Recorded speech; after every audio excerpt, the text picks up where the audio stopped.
Hey guys, it's Alicia with WTI. What's the most important thing on your mountain bike? I think it's the brakes. I want to show you this brake setup from SRAM.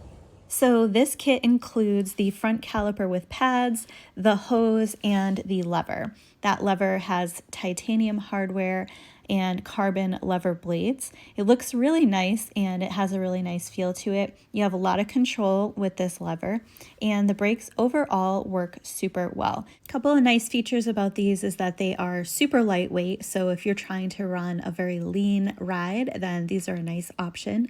And they also have some added design features that helps to reduce the operating temperature, which is awesome. So they work great. They stop the wheel super quickly, which is what you want.